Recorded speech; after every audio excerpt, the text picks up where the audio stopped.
Good afternoon, Knicks Nation. Today is Monday, March the 15th. Can you believe we're halfway through March and about 1 week away from the official day of spring, first day of spring. So it's all good. I want to also ask and thank, hopeful that you are healthy. Give thanks that if you are healthy. If you're not, I pray that you are soon. Thanks some of y'all for your prayers. My aunt passed away this morning at 8:30. They say it was COVID related. She would have been 91 next month, about a month from today. So just short of her 91st birthday. Keeping my cousin in prayers, especially. He was very devoted to his mother. And so, this thing goes on. So I hope all of you guys are healthy out there. And I hope you're keeping yourself healthy. And if you are sick, I hope you recover quickly. Double blessings on those that work in the healthcare field, that took care of people like my aunt to make her last hours as comfortable as possible.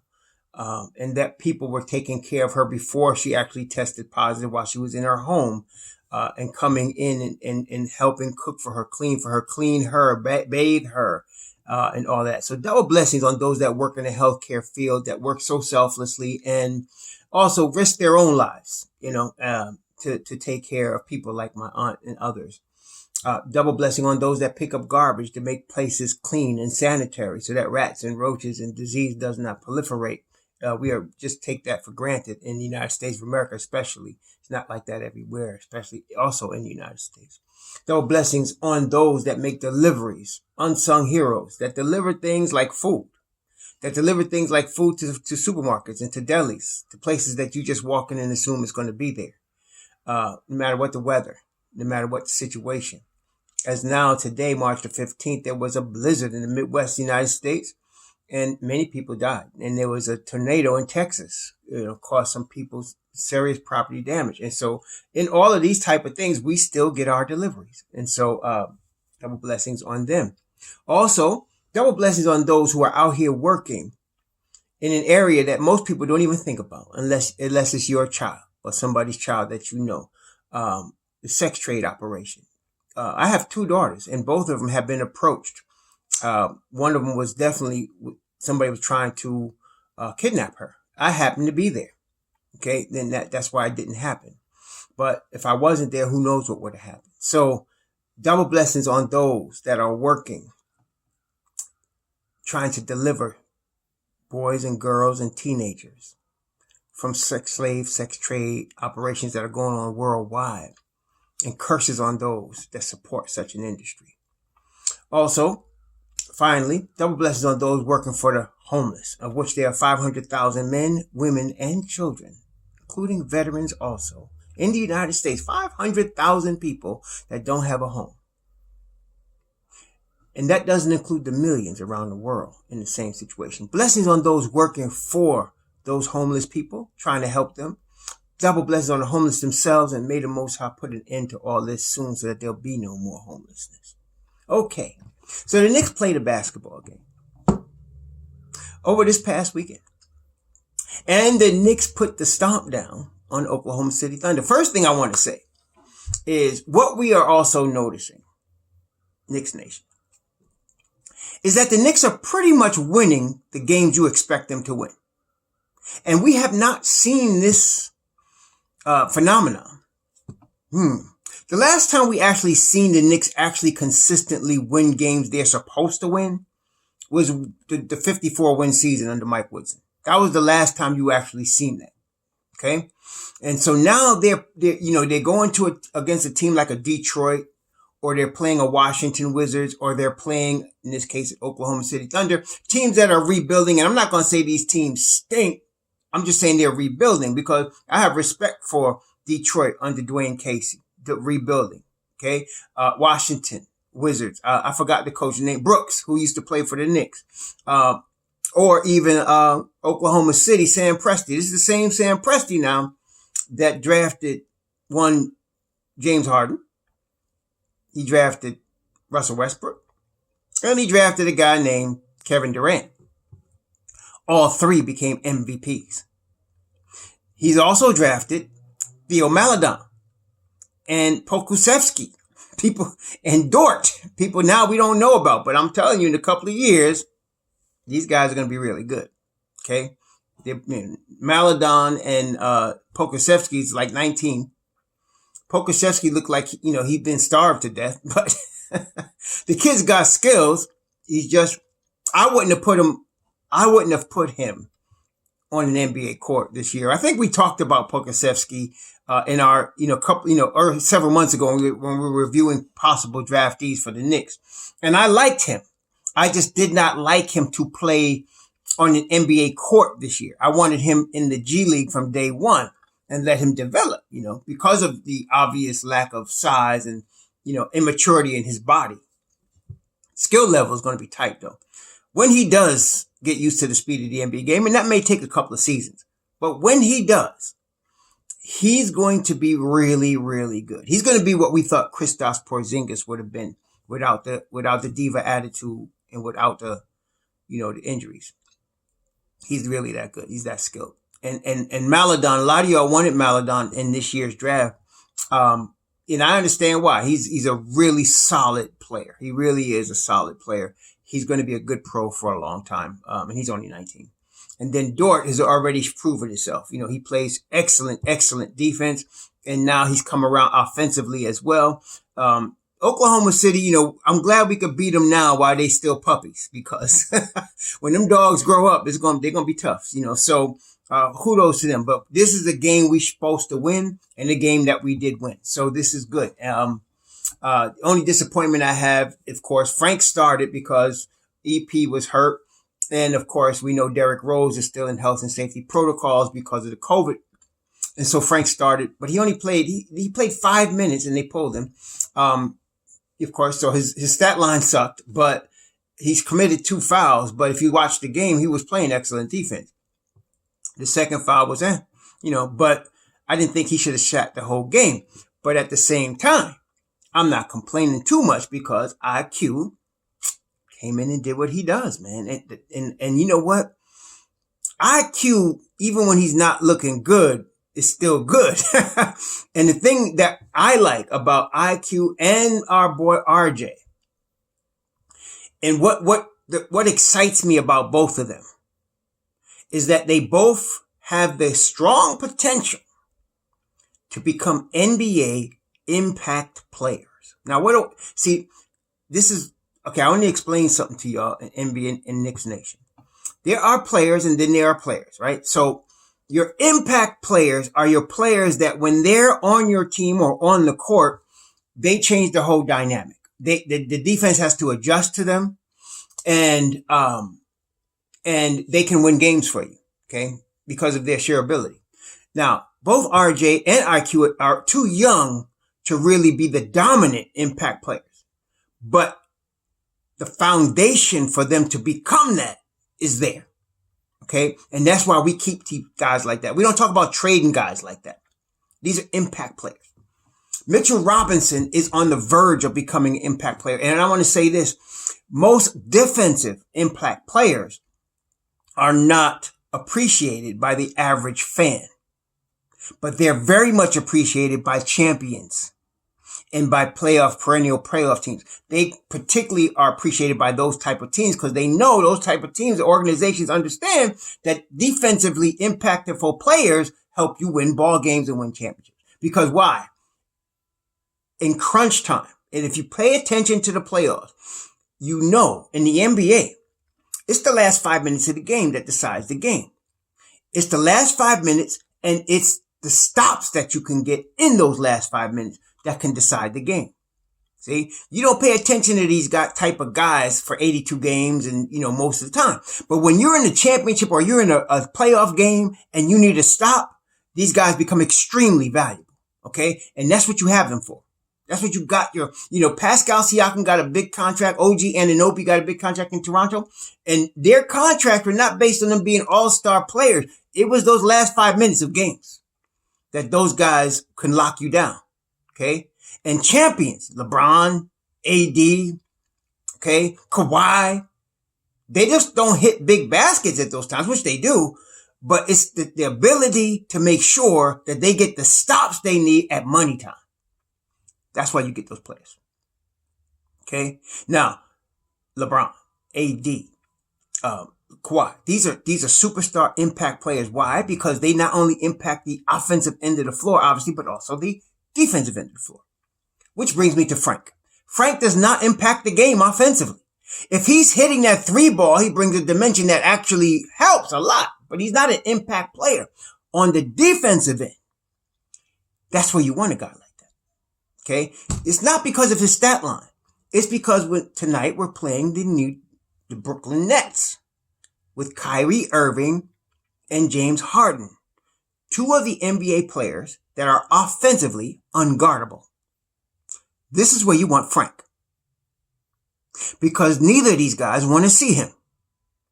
And if you're in a playoff series against them and you happen to be battling with them and it's in the 7th game, this is where you want a guy like that. So that one of those guys is, neutralized. And you got to worry about is the other one. Now on the Nets, the good thing about us playing them is they don't play any defense. They got DeAndre Jordan. He's past his prime. They traded away Jared Allen. Okay. So their defense is a liability.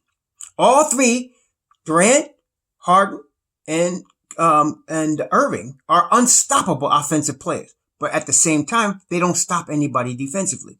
So the game against them is a matter of, can you keep them in check moderately? You're not going to completely stop them. But if you could keep them below their averages or make them struggle to score while your offense clicks a little better, you could beat them.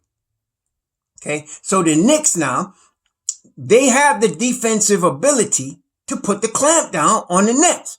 Our problem is going to be, can we score? Because offensively, we're limited, right? We're limited to RJ. We're limited to RJ, Randall, and IQ. And that's not real bad limitations by any stretch, but these guys, Randall's just coming into the, to the unstoppable part of his career. He's just reaching the edge of his prime, so that's him. But RJ and IQ has another couple of seasons, to get to that point. When they do though, like, right now, Randall is 26. Let's say he's age 28. When he's age 28, and this is crazy, but RJ will be age 22 at that point, and IQ will be at age 23. They're going to be rough, man. They're going to be rough because they'll be able to score more efficiently. They'll be just as tough as the Nets' big 3. I'm not saying they'll be equal players, but they'll be just as tough offensively. And if they can play this Tom Thibodeau style defense continually, the Knicks are going to be really, really good at that time. Just got to give it 2 more seasons. So we just beat Oklahoma. We're supposed to beat Oklahoma. Okay. Frank played 5 minutes. They pulled him into the last minute of the game when it's out of reach. I don't understand it really. I mean, the whole team was slow. It was a 2:00 game, 2:00. Oklahoma City is what? I think they're 2 hours behind New York. So if it's 2:00 in New York, they were playing at noon. And that's why they got off to the slow start. I was kind of expecting a slow start. They got off Oklahoma City was up 7-2 or something. And Oklahoma City scored in the first quarter. They scored, 31 points, which is not a good, like I said, that's a benchmark. You don't want to give up 30 points in a quarter. And the Knicks did that. But that's because it was really just because the Knicks were a little slow. And so that could be expected. I'm looking up the game now. That could be expected, right? So, you can't, blame, the team for that. And I think that's reasonable to expect that. So, that's no problem. But, it seemed like Frank didn't even get that opportunity. They just pulled homie out real quick and put IQ in. But like I said, I'm not complaining too much because IQ came in the game. IQ played 33 minutes. He scored 21 points and they were impactful. It doesn't look, he shot 38% from 3, which is good. 9 of 16 from the field, very good. 3 rebounds, 4 assists. It was, he was all right. 2 steals, very good. 1 turnover. It was a solid game, but he was impactful, right? Frank he was coming to impact the game. And then Alec Burks, who really didn't shoot the ball that well. 6 of 18. He was 3 of 3 from the line. He was 0 for 3 from 3. He didn't have an assist, but he scored also 15 points. And that, when you combine that, that's 36 points from the backcourt right there. That's what you want, you know. So I can understand why Tom kept him going. But then, of course, Julius goes off 26, 12, and 12. It's becoming like ridiculous. This guy is so efficient this year. 8 of 15 from the field, 3 of 6 from 3, 7 of 10 from the line. He shot a little bit bad from the line. 70% now for this guy now. It's a little bit, that's something we're complaining about, 70% from the line for him. And then 12 rebounds, 12 assists, 2 steals, only 3 turnovers, which for Julius is excellent. And then 26 points. So, with him, 36 points from the backcourt, 26 points from him. And then there's RJ. Now, the thing about RJ, a couple things. Like we all know this. His 3-point shot is 100% improved. I mean, we've seen it from the beginning of the season. Just at the beginning of the season, he had that streak where he was really shooting terrible. And every once in a while, he still does that. You know, he still shoots somebody. One of y'all described him as shooting like he's Ray Charles. And, you know, I hate to say it, but sometimes he has them shades on and he shoots like he just can't see the basket. But those times are fewer than they were last year and the beginning of this season. He is continually getting better. And I can make fun of him because RJ is going to be a superstar. There's no question in my mind. A couple of seasons down the road. RJ, if you hear me, I'm not trying to diss on you, my young brother, little son. I'm not trying to diss on you, man. But in a couple of seasons, this kid's going to be a real problem. And he got that bully ball down. And there was a play, if y'all recall, in the first quarter, he hadn't scored. I think it was his first bucket where he shook the guy Gardner. I mean, he did a head and shoulder fake, shake the dude Gardner, went by the help defender, bullied his way into the lane with 3 guys on him and still scored. And the way he did it, though, it was like he was a grown man and they were just young boys. When you see stuff like that, I was like, there you go, man. This kid, and then on top of that, he starts hitting his 3 ball. So he was 3 of 6 from the 3-point line, 12 of 21, 5 of 7 from the line, 5 boards, 3 assists, 3 steals. Daggone, man. And like I said, he's only 20 years old, man. He's only 20. Okay? Only 20. In 2 years, he's not even in his prime yet. And I'm trying to tell y'all, he's going to be a problem. So please, I don't want to hear anybody ever talk about trading RJ Barrett. There's nobody in the NBA I'm going to trade my 20-year-old future superstar for. No. Okay? That's not happening. So that brings us now, the game. Okay, I'm done talking about the game. I want to talk about a couple other things. I want to talk about Andre Drummond, Gary Trent Jr., Lonzo Ball. Now, first thing, this season, I'd like to stay pat. Let me just be clear. I'd like to stand pat right now because we got a good flow right now, right? I mean, we're not trying to win the chip. I mean, the team is always trying to win the chip. Always. I mean, you know, you don't tell the players don't try to win a chip. But in terms of development, this is the first year of our rebuild. So realistically, we're really not going to get the chip this year, okay? So that's why you don't get desperate and start trading away Julius Randle or RJ Barrett or Mitchell Robinson or Emmanuel Quickly right now. You don't do that at this stage. Like I said, 2 years from now, if there's somebody out there that's a top 3 player in the NBA, like if Luka Doncic 2 years from now is somehow wanting to come to the Knicks, we could talk about that. Okay? We could talk about that. Because he'd be that last piece. He'd be that Kawhi to Toronto piece to get you over the top. But not right now. So, Lonzo Ball. I have to give props to CK2K. Now, let me tell you about CK2K. I like CK2K. I like his channel. But pretty much 7 times out of 10, I don't agree with him. And because of that, when he starts making in recommendations, I just diss it altogether. I like him and I like his channel, but I don't always agree with him. And that's okay. So when he started pushing this Lonzo Ball thing, my mind just said, no, you know. But then I'm on there with my man KOTJ Ellis from the Nick of Time channel. Check him out too. CK2K and Jay Ellis, both of them on their game. he convinced me, man. I looked at Lonzo Ball's stats. I admit I hadn't looked at them in a while. I looked at his stats. I remembered him from UCLA. I looked at him there, and I remember him in his rookie year. I thought people were a little too hard on him because he did have a good defensive ability, even when he come into the league. And I like defense. That's why I like Frank Ntilikina so much. Y'all tripping, but I can recognize good defense when I see it. And so Lonzo had it. He could play good defense. His 3-point shot was horrible, shooting from the wrong side of his head and everything. And then, of course, his foul shooting was terrible. And I don't like point guards that can't shoot foul shots because they're going to get fouled a lot, especially at crunch time. At the end of the game, they're going to have the ball in their hand and they got to hit their foul shot. And he couldn't do it. That was a problem. I liked, of course, his ability to see the floor, obviously. But last year, I did notice that he changed his shot. And in his case, it improved, last year. See, sometimes we have to look at things, and I was guilty this time of this. And I'm telling you, so a lot of Knicks Nation, y'all do it too. You look at a guy's overall career stats and you judge him based on that. Now, if a guy's in his 6th year, like a Julius Randle or a Elfrid Payton, okay, you might, do that. And obviously you can see there's folly in that looking at Julius Randle now.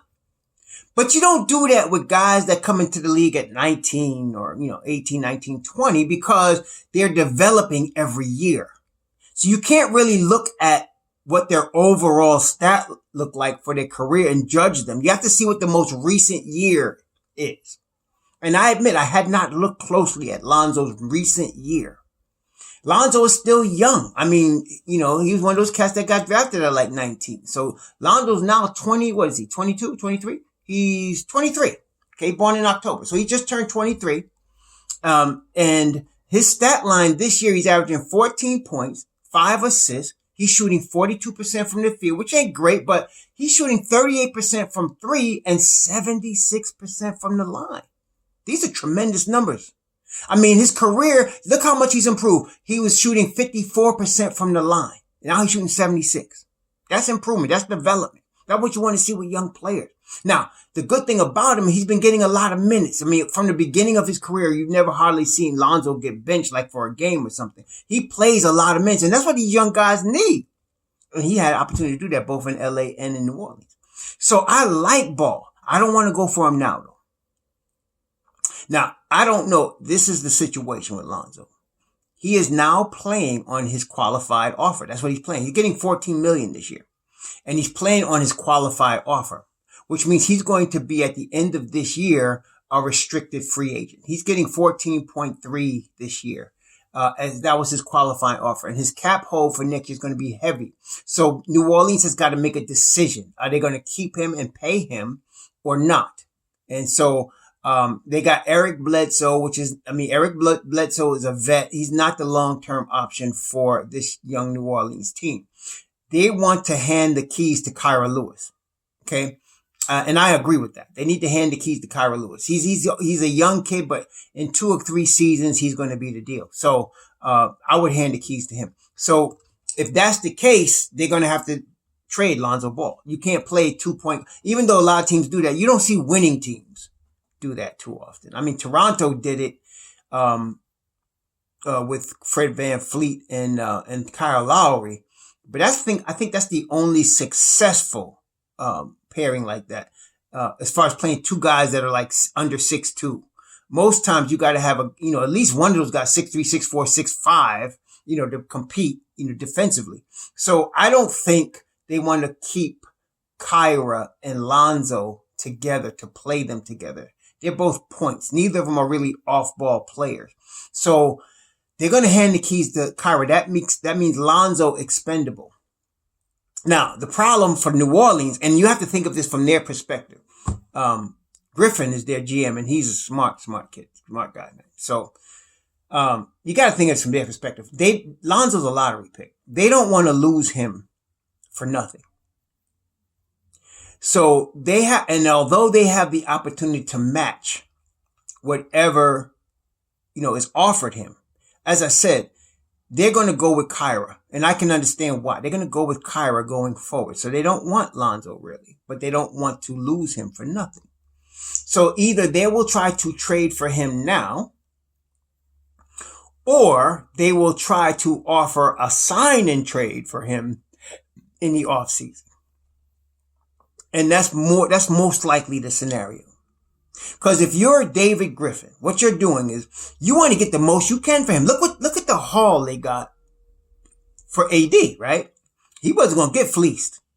And he got a haul that ended up with him getting Brandon Ingram, Lonzo Ball, Josh Hart, right? And then draft picks, which ended up becoming one Zion Williamson as well, right? So he really, Jackson Hayes, they got some real, and of course, Kyra Lewis. So he ended up getting over.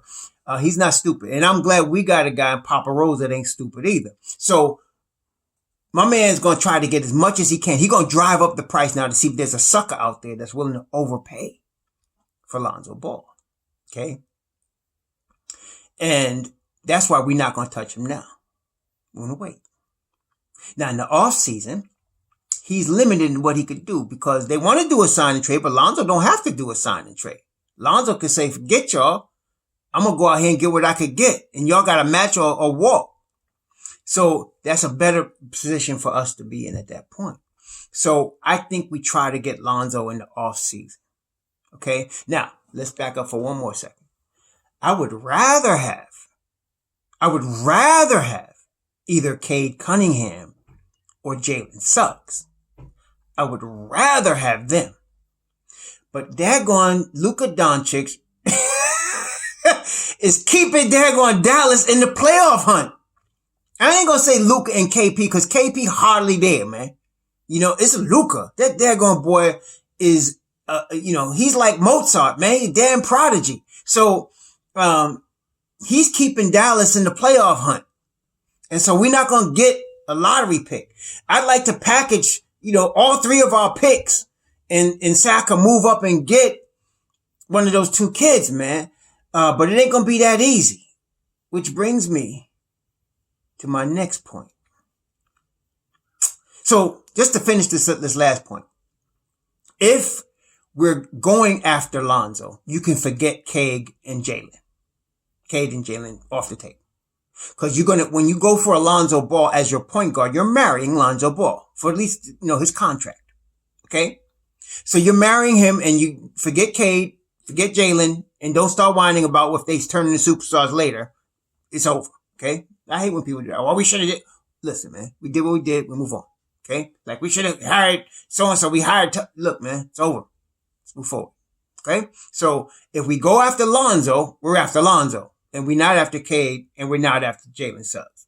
If we could get Jalen Suggs or Cade, at draft night, hell yeah, I want one of them. But if we can't, we get Lonzo, and we're married to Lonzo. Which brings me to the next point. Andre Drummond. Daggone Andre Drummond, man, is available. Andre Drummond is available. Now, I don't like Andre Drummond as a centerpiece of a team. That was already tried in Detroit.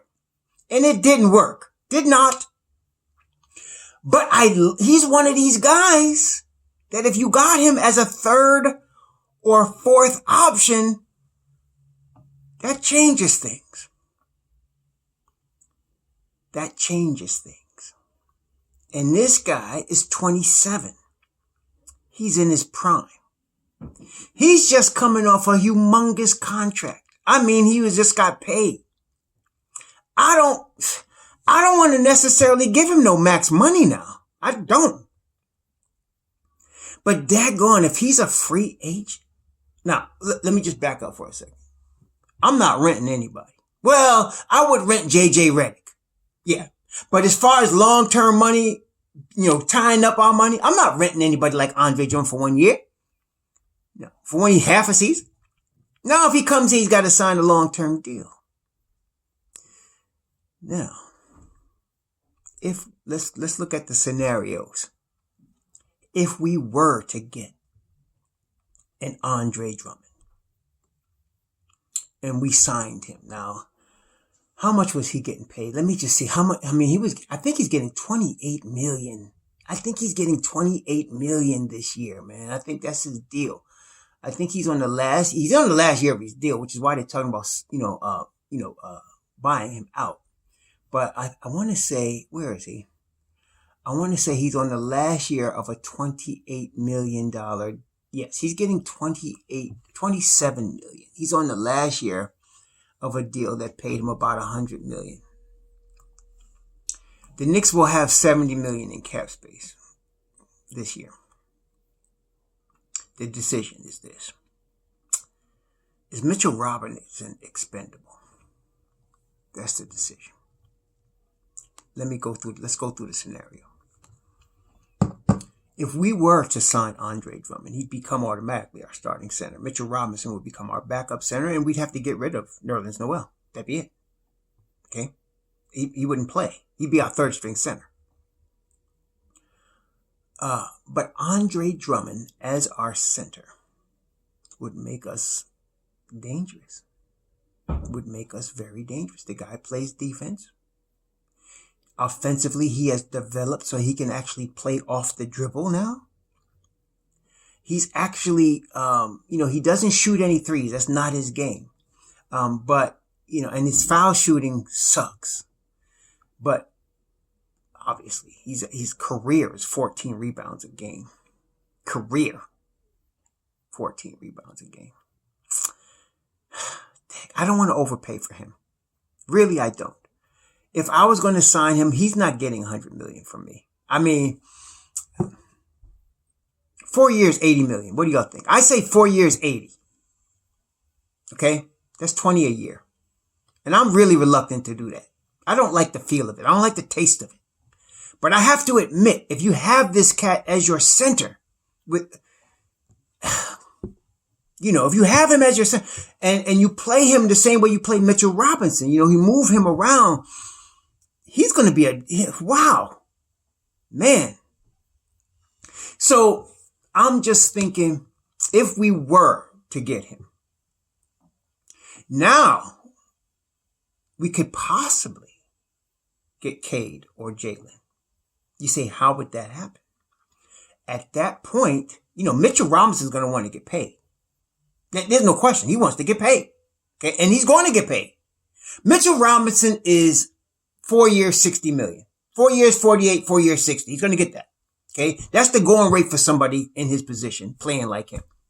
Matter of fact, Clint Capella ruined the market, got 90 million. Okay. And so did Whiteside.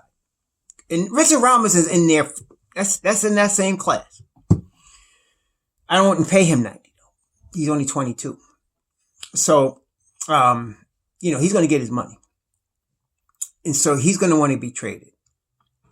We could package our 3 picks with Mitchell and move up to get one of those. I think that's putting us in the ballpark. If we say our two picks this year are Detroit second, which is really a high second or low first, and Mitchell Robinson, give me Cade or give me Jalen Suggs, somebody might bite at that. They might. And that's a possibility. That's why we have to decide, is Mitchell Robinson our guy?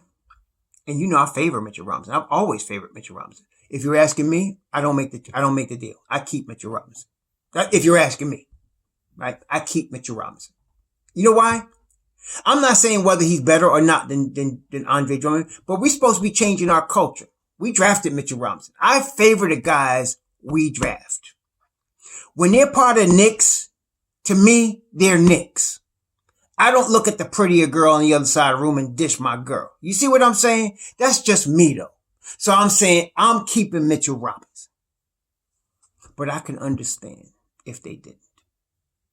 I can understand if they didn't. So that's what I'm saying. So I would, if it's me, I'm not signing Andre Drummond. But I'm also saying if the Knicks did, we also know what's coming next. Mitchell Robinson's going to be traded. He's going to get paid. It's going to be a sign and trade with somebody. And I'd be using that as a leverage to try to get Cade or Jalen Suggs. I would. Okay. Those are game-changing kids right there. I'm telling you, those 2 kids are game changers. Y'all be bringing up this cat. What's his name? Ayo something. I'm not saying he's a scrub. He's all right, but stop trying to mention him like he's these other 2 guys. He's not. He's all right. I'm not saying he's a bad player, but He's not Cade Cunningham, and he is not Jalen Suggs. So let's stop it. Okay? Stop it. Ayo's all right, but I'm not. No. And obviously, D Rose, as good as he is, he's not our point guard, for the future. He's the stopgap that we have right now. Maybe next season, we do get a Cade or a Jalen. You're going to still play D Rose a lot because he's your stopgap, and you're going to develop your kids. And Thibodeau doesn't like to start rookies, as we are all seeing with IQ. So he won't start them, but they would get lots of minutes. I think they would just show themselves to be that good. So, yeah, there's that. So anyway, if we can't get those two guys, then I'm going after Lonzo Ball. And that kind of would fit also. And you know why? We wouldn't have to trade away all of our picks to get Lonzo Ball. Then, and if we did sign Andre Drummond, actually, Mitchell Robinson's from Louisiana. And he may not mind going down there. And I'm sure Stan Van Gundy would not mind having him. So that would work out. We'd get Lonzo Ball. We'd probably send them Frank Ntilikina and Mitchell Robinson. Probably. Okay. So what I'm saying overall is the Knicks are in a really good position, man. We are in a really good spot. We got so many options. It's amazing.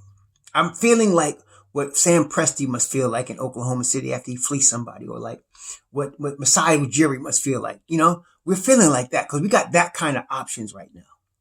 And so, yeah, we're in good shape. So I can understand if they've signed Andre, and I can understand if they didn't. I don't want to go after Lonzo Ball right now. Wait till the offseason, because that gives us more options.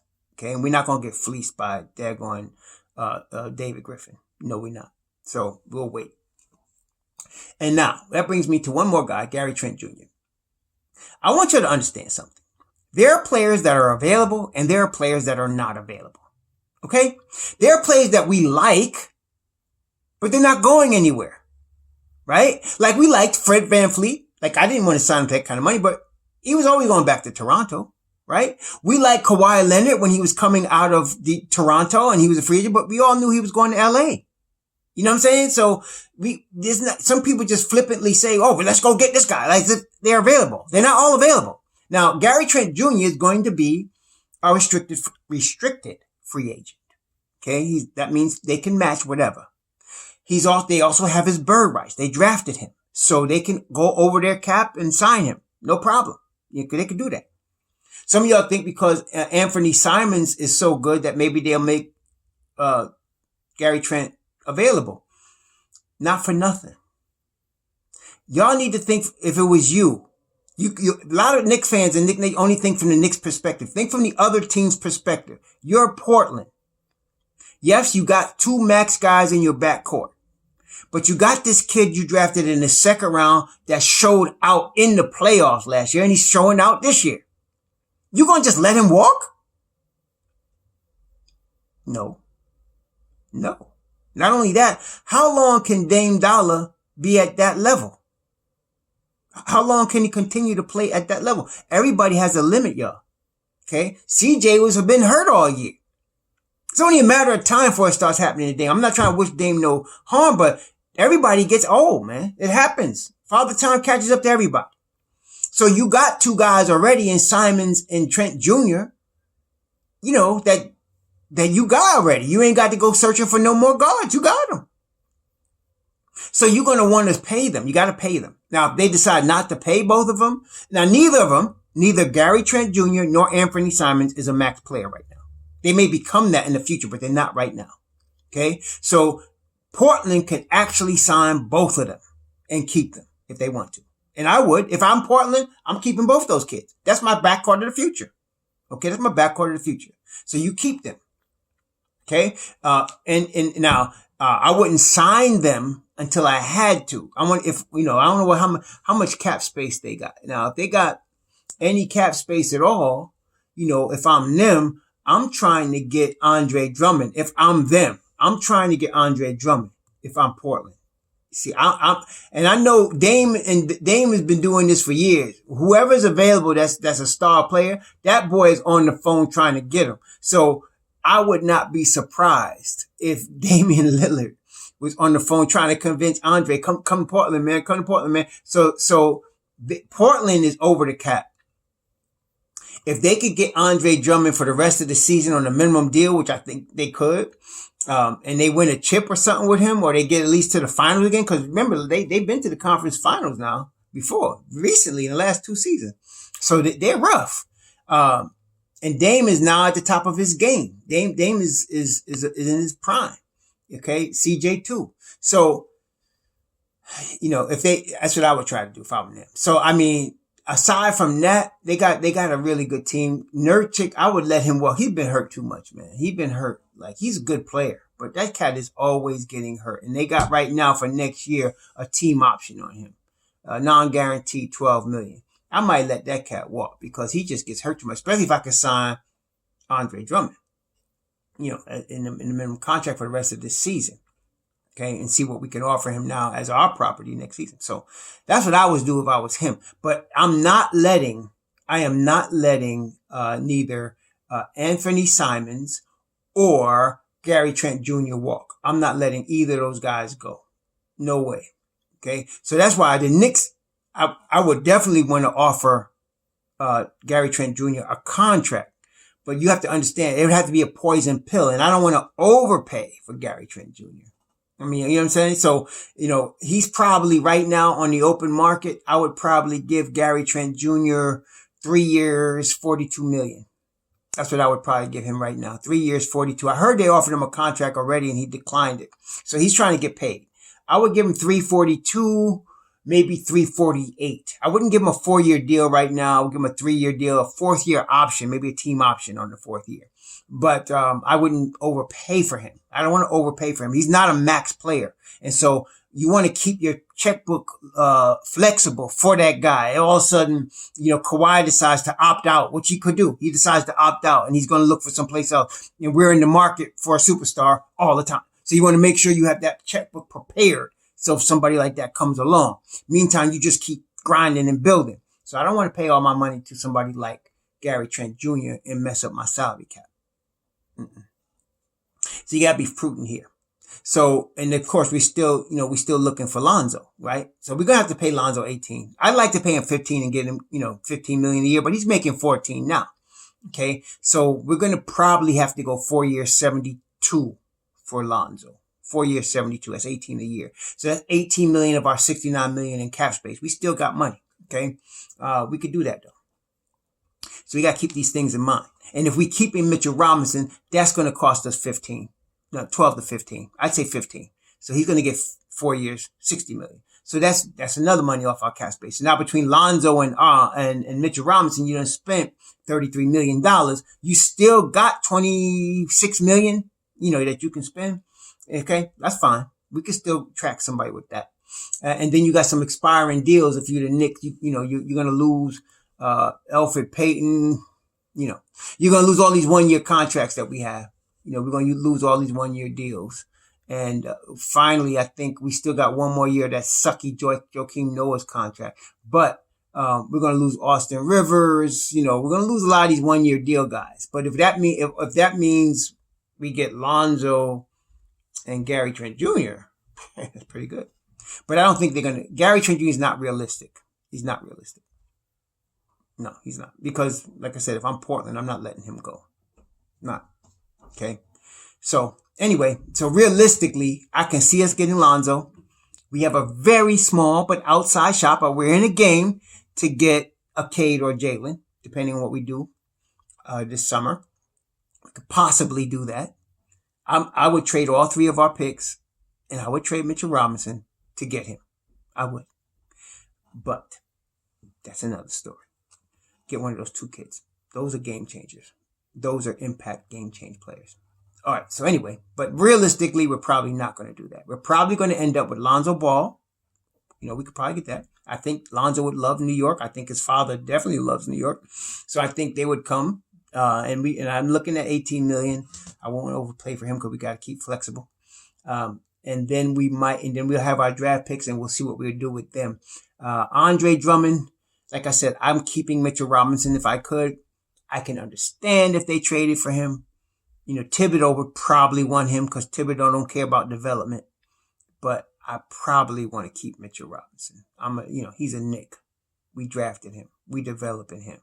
He's good. He's a special player too, and he's 4 years from his prime. Andre is in his prime, but, whatever. So that's it for today. We didn't talk much about the game because the game was a blowout. We just won, right? We were supposed to beat them. Tonight, though, we play Brooklyn. I hate Brooklyn. I like the city of Brooklyn. I got lots of blood family in Brooklyn. But I hate the Nets. The last time I really liked the Nets was when they played on Long Island with Dr. J back in the day. When Doc was playing with them and they was playing in the Nassau Coliseum, yeah, I love the Nets. But even then, I favored the Knicks. So come on, Brooklyn paint job boys is what my boy Jay Ellis call them. Paint job boys. I hate Brooklyn. We got to come to play. You know what? We better come to play tonight. That's all I'm saying. Come to play. Forget what's going on tomorrow. Forget the 76ers or whatever's after. Tonight's the game. Let's beat these people. You almost said so. Let's beat these people tonight. Let's play this. And I want Frank on one of them two cats. Bring the handcuffs on them. Frank, this is the day right here. This is why you get a kid like a Frank Ntilikina. Lock these boys down. I'm looking for Reggie Bullock too. I don't want to see no half behind defense. Reggie Bullock got to be on James Harden tonight. Heavy. Let's do this thing, man. Let's do this thing.